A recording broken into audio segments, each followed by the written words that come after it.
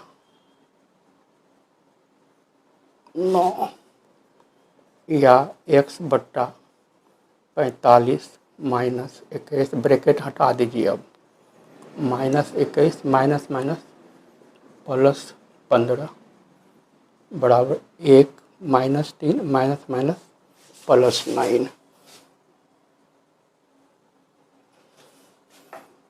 या x/45 में से 21 गया तो हो गया 24 या y/21 घाटा हो रहा है, 15 फायदा मतलब 6 घाटा हो रहा है बराबर 1/9 में से 3 गया तो 6 या ये x/24 बराबर y/-6 बराबर 1/6 तो x/24 भी बराबर है 1/6 का और y/-6 भी है बराबर 1/6 का।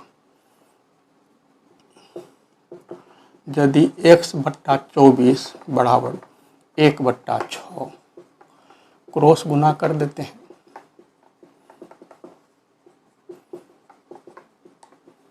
छः को लाए इधर बट्टा में हो गया, हमको x का मान आ गया 4 और यदि y/-6 बराबर 1/6 क्रॉस गुना करते हैं,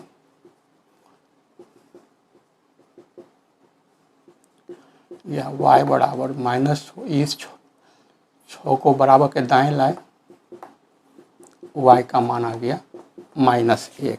तो आपको हल निकल गया। x का हल आता है हमको 4 और y का हल आता है हमको -1 और ये आपको हो गया आंसर। तो मेरी बात को आप गौर से सुने होंगे, बोर्ड पर ध्यान से देखे होंगे तो सवाल आपको समझ में आ गया होगा। 3-4 बार लेकिन अपने रफ कॉपी में बना करके ज़रूर प्रैक्टिस कर लीजिएगा। हमारे पिछले वीडियो को भी आप शुरू से वॉच कीजिए, आपको बहुत फ़ायदा होगा। हमारे वीडियो को देखने के लिए बहुत बहुत धन्यवाद। प्लीज़ लाइक शेयर सब्सक्राइब ज़रूर कीजिएगा।